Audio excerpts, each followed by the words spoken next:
Hello दोस्तों, जय हिंद। जो सीटेट परीक्षा 2022-23 हो रहा है, इसका प्रैक्टिस सेट हम लेके आए हैं 2 नंबर, बाल विकास व शिक्षा शास्त्र। ठीक है, चलिए देखिए, इसका पहला क्वेश्चन दिया हुआ है।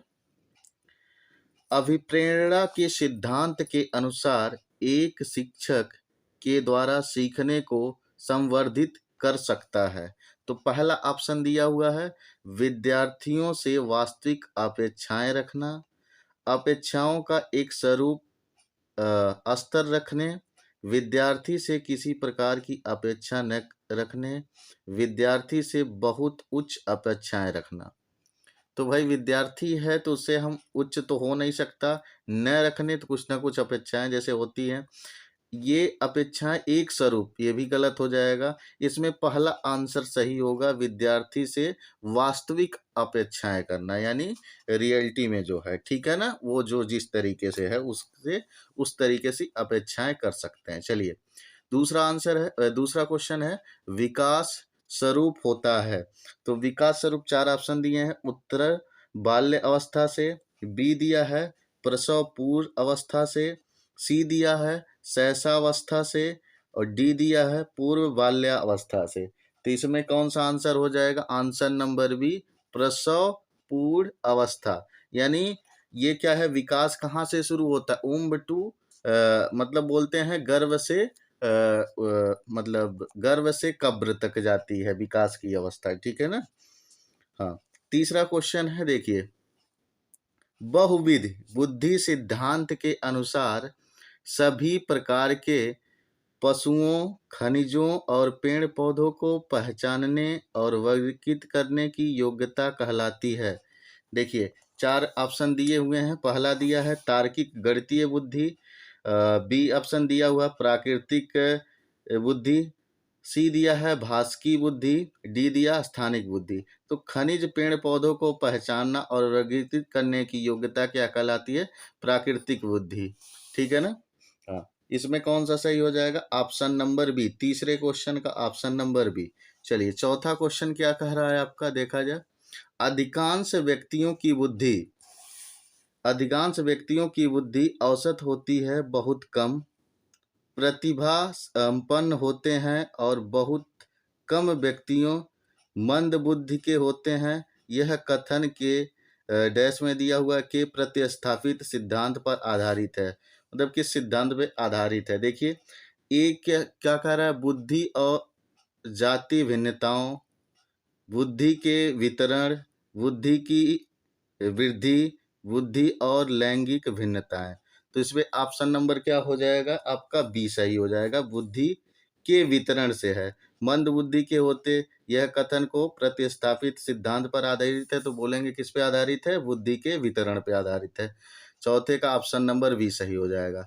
पांचवा क्वेश्चन क्या कह रहा है, सहयोगी अधिगम में अधिक उम्र के प्रवीण विद्यार्थी छोटे और कम निपुण विद्यार्थियों की मदद करते हैं। इससे पहला ऑप्शन दिया हुआ, गहन प्रतियोगिता होती है, उच्च नैतिक विकास होता है, समूहों में द्वंद्व होता है, डी ऑप्शन है उच्च उपलब्धियां और आत्मसम्मान विकसित होता है। तो सहयोगी अधिगम से किससे क्या होता है? उच्च उपलब्धि और आत्मसम्मान विकसित होता है। पांचवें का ऑप्शन नंबर डी सही हो जाएगा, ठीक है ना। चलिए अगला क्वेश्चन, छठा क्वेश्चन क्या कह रहा है, जब पूर्व अधिगम नई स्थितियों को सीखने और बिल्कुल प्रभावित नहीं करता तो यह कहलाता है अधिगम का शून्य स्थानांतरण, अधिगम के निरपेक्ष स्थानांतरण, अधिगम का सकारात्मक स्थानांतरण, डी ऑप्शन कह रहा है अधिगम का नकारात्मक स्थानांतरण।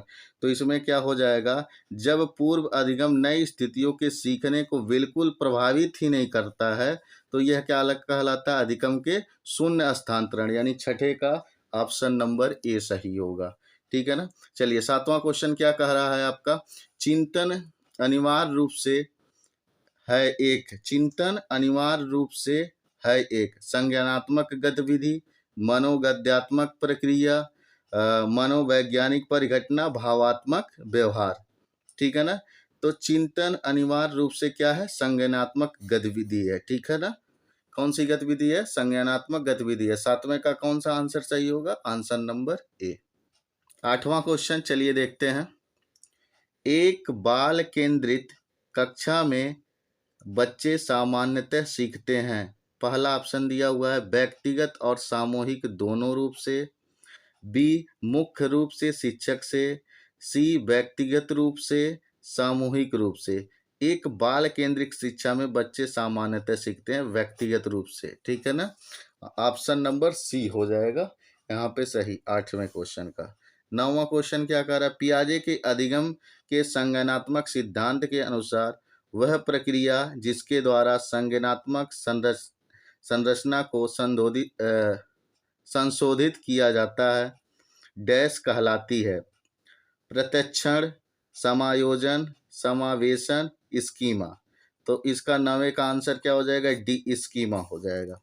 चलिए अगला क्वेश्चन क्या है? 10वां। एक शिक्षिका अपने शिक्षार्थियों की सदैव इस रूप में सहायता करती है कि वे एक विषय क्षेत्र से प्राप्त ज्ञान को दूसरे विषय क्षेत्र के ज्ञान के साथ जोड़ सकें। इससे डैश को बढ़ावा मिलता है। पुनर्बलन, ज्ञान के संबंध में एवं अंतरण, व्यक्तिगत भिन्नताओं, फिर शिक्षार्थी स्वायत्ता। तो इसमें 10वें का ऑप्शन नंबर बी सही होगा, ज्ञान के सहसंबंध का अंतरण। 11वां क्वेश्चन देखिए दिया हुआ है, सृजनात्मक मुख्य रूप से संबंधित है। किससे संबंधित है? मॉडलिंग, अभिसारी चिंतन से, अनुकरण से, अभिसारी या बहुविध चिंतन से। सृजनात्मक किस पे आधारित होगा? तो आपका अपसारी चिंतन यानी बहुविध चिंतन से आधारित होगा। 11वें का डी आंसर होगा, ठीक है ना। चलिए 12वां क्वेश्चन, एक विद्यार्थी मेडिकल कॉलेज में दाखिला लेने के लिए कठिन परिश्रम करता है ताकि वह प्रवेश परीक्षा में उत्तीर्ण हो सके। यह विद्यार्थी डैश रूप से अभिप्रेरित है। तो भाई उसको कहाँ पर प्रवेश परीक्षा में उत्तीर्ण हो सके विद्यार्थी किस रूप से प्रेरित होगा? व्यक्तिगत रूप से प्रेरित है। बी ऑप्शन कह रहा है अनुभविक रूप से प्रेरित है, अनुभविक रूप से जैसे बोलते हैं। सी ऑप्शन दिया आंतरिक रूप से, डी बाह्य रूप से। तो भाई उसको मेडिकल कॉलेज में प्रवेश लेने के लिए तो जब आंतरिक रूप से प्रेरित होगा तभी वह कठिन मेहनत करेगा और दाखिला पाएगा, ठीक है ना। चलिए 13वां क्वेश्चन कह रहा है व्यवहार का करना पक्ष डैश में आ जाता है। दिया है पहला ऑप्शन सीखने के गतिक कनेक्टिव क्षेत्र जिसे बोला जाता है, ठीक है ना। सीखने के मनोवैज्ञानिक क्षेत्र, सीखने के संज्ञानात्मक क्षेत्र, सीखने के भावात्मक क्षेत्र। तो व्यवहार क्या है? सीखने के गतिक क्षेत्र को कनेक्टिव क्षेत्र बोल सकते हैं, ठीक है ना, आता है। तो 13वें का आंसर नंबर कौन सा हो जाएगा? 13वें का आंसर नंबर ये होगा।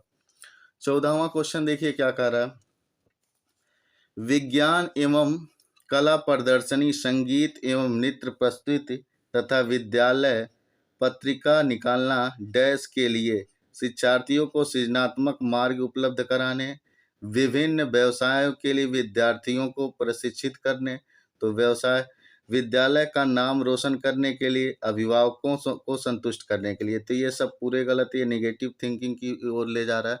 तो इसमें ऑप्शन नंबर ए क्या हो जाएगा? आपका राइट है कि शिक्षार्थियों को सृजनात्मक मार्ग की ओर उपलब्ध करे, यानी सृजनात्मक बनाने के लिए, ठीक है ना। चलिए अगला क्वेश्चन है, एक शिक्षिका अपने शिक्षार्थियों के अनेक तरह की सामूहिक गतिविधियों में व्यस्त रखती है, जैसे समूह चर्चा, समूह परियोजनाएं, भूमिका निर्वाह आदि। एक सीखने के विकास के आयाम को उजागर करता है। ऑप्शन देखिए, ऑप्शन दिया हुआ है पहला सामाजिक गतिविधियों के रूप में अधिगम, मनोरंजन द्वारा अधिगम, भाषा निर्देशित अधिगम, प्रतियोगिता आधारित अधिगम। तो ये सामाजिक गतिविधियों को क्या करता है? निरूपित करता है, दिखाता है, बताता है इसके द्वारा। तो ये 15वां का आंसर नंबर ये हो जाएगा।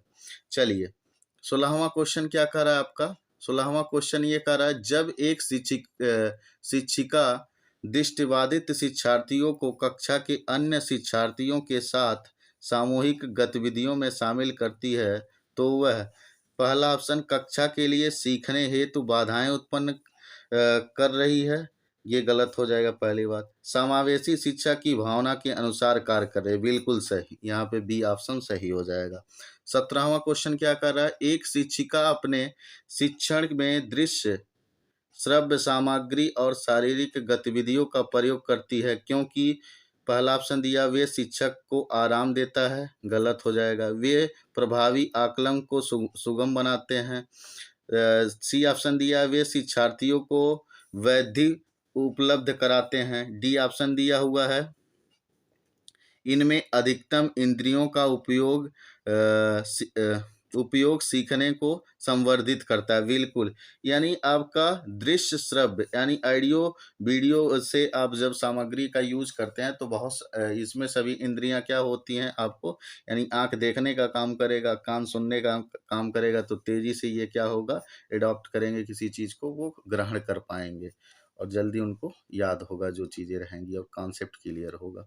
चलिए 18वां क्वेश्चन क्या कह रहा है आपका, कोहल वर्ग के अनुसार सही और गलत के प्रश्न के बारे में निर्णय लेने में शामिल चिंतन प्रक्रिया को कहा जाता है, पहला, सहयोग की नैतिकता, बी ऑप्शन, नैतिक तर्कना, सी ऑप्शन दिया, नैतिक यथार्थवाद, नैतिक दुविधा।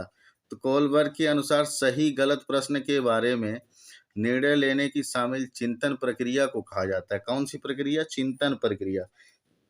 18वें का यहाँ पे हो जाएगा आपका सी आंसर हो जाएगा, 18वें का सी, नैतिक यथार्थवाद। 19वां नंबर क्वेश्चन क्या कह रहा है, एक विद्यार्थी अपने समकक्ष व्यक्तियों के समूह के प्रति आक्रामक व्यवहार करता है, कैसा व्यवहार करता है, आक्रामक व्यवहार करता है और विद्यालय के मानदंडों को नहीं मानता।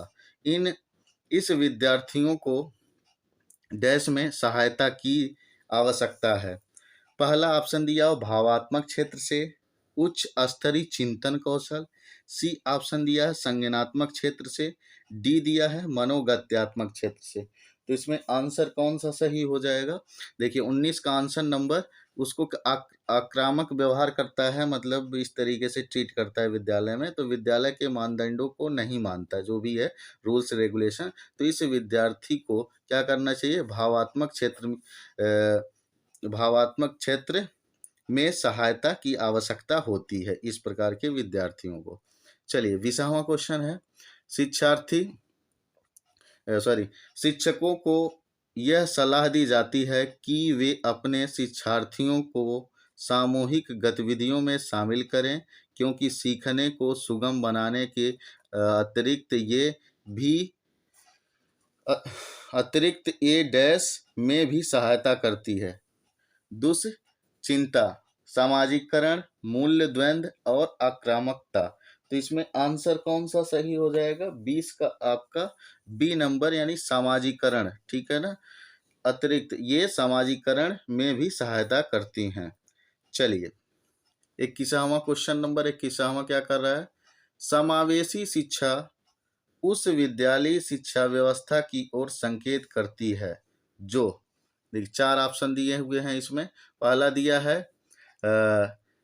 विशेष आवश्यकता वाले बच्चों को विशिष्ट विद्यालय के माध्यम से शिक्षा देने को प्रोत्साहित करती है, केवल बालिका शिक्षा को बढ़ावा देने की आवश्यकता पर बल देती है, जो सभी निरोग्य बच्चों को शामिल करती है, डी ऑप्शन दिया हुआ है, जो उनकी शारीरिक, बौद्धिक, सामाजिक, भाषिक एवं अन्य विभिन्न योग्यता स्थितियों को ध्यान में रखे बगैर बच्चों को शामिल करती है। तो इसमें समावेशी शिक्षा किससे रिलेट करेगा, ऑप्शन नंबर डी, ये शारीरिक, बौद्धिक, सामाजिक, भाषिक अन्य सभी चीज़ों से रिलेट करेगा। ये 21वां का आंसर कौन सा हो जाएगा, आंसर नंबर ये आपका डी रहेगा, सी नहीं, आंसर नंबर क्या होगा, डी होगा। चलिए अगला क्वेश्चन है 22 नंबर, निम्नलिखित में से कौन सा मुख्य रूप से अनुमानसिकता संबंधित कारक है, पहला आंखों का रंग, सामाजिक गतिविधियों में भागीदारी, समकक्ष व्यक्तियों के समूह के प्रति अभिवृत्ति चिंतन पैटर्न, डी दिया है चिंतन पैटर्न। तो यहाँ पे अनुवांशिक दे दिया, जेनेटिक दे दिया, तो जेनेटिक क्या होगा, पहला ऑप्शन सही हो जाएगा, आंखों का रंग से है। 23 क्वेश्चन नंबर 23 क्या कह रहा है, शिक्षकों को अपने विद्यार्थियों को त्रुटि का अध्ययन करना चाहिए क्योंकि वे प्रायः डैश की ओर संकेत करती है। पहला ऑप्शन दिया हुआ है योग्यताओं के अनुसार समूह बनाने हेतु दिशा निर्देश, बी दिया हुआ है भिन्न प्रकार की पाठचर्चा की आवश्यकता, अनेक उनके ज्ञान की सीमा, डी दिया है आवश्यक उपचारात्मक युक्तियों। यानी शिक्षक को अपने विद्यार्थी को त्रुटि का अध्ययन करना चाहिए क्योंकि वह प्रायः आवश्यक उपचारात्मक युक्तियों की ओर संकेत करती है। ठीक है ना। चलिए 24वां का क्या हो जाएगा आपका, 23 का आपका डी आंसर हो गया। 24वां का चलिए 24 क्वेश्चन क्या कर रहा है, सीमा हर पाठ को बहुत जल्दी सीख लेती है जबकि लीना उसे सीखने में ज़्यादा समय लगाती है। यह विकास के डैश सिद्धांत को दर्शाता है, यानी व्यक्तिगत भिन्नता को दर्शाता है। पहली बात, सीमा का कुछ अलग मेंटेलिटी होगा और लीना का कुछ अलग मेंटेलिटी होगा, जिससे वह क्या कर रही, आसानी से सीख ले रही और वो थोड़ा सा देर सीख रही है।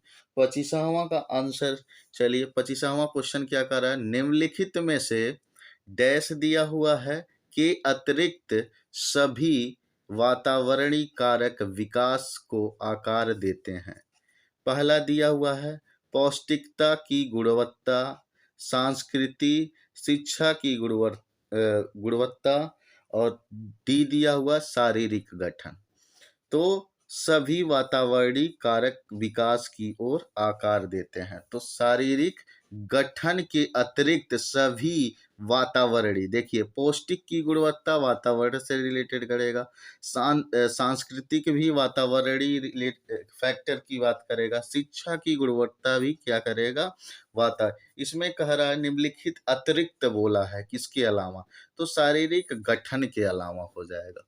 चलिए 26वां नंबर क्वेश्चन क्या कह रहा है, 26 नंबर क्वेश्चन आपका कह रहा है श्रवण हास से ग्रसित बच्चे, श्रवण हास से ग्रसित बच्चे कक्षा में किस सबसे मुख्य नैराश्य यानी कुंठा का सामना करते हैं। ये ऑप्शन दिया हुआ है दूसरे के साथ संप्रेषण करने तथा सूचनाओं को बांटने में असक्षम, बी दिया हुआ है दूसरे विद्यार्थियों के साथ परीक्षा देने में असक्षम, सी ऑप्शन दिया है प्रस्तावित पाठ्य पुस्तक को पढ़ने की अक्षमता, डी दिया है खेल कूद में भागीदारिता निभाने में असक्षम।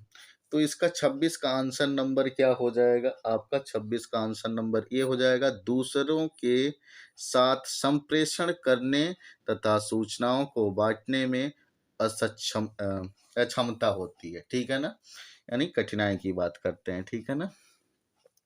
चलिए अब यहाँ पे आ गया आपका डिसलेक्सिया। डिसलेक्सिया मुख्य रूप से डैश की समस्या से संबंधित है, यानी डिसलेक्सिया किससे संबंधित है, देखिए सुनने से पहला ऑप्शन दिया हुआ है, बी ऑप्शन दिया हुआ पढ़ने से, सी दिया हुआ है बोलने से, और आपका क्या दिया हुआ है, डी दिया है बोलने व सुनने से। तो इसका आंसर क्या हो जाएगा, पढ़ने से, डिसलेक्सिया।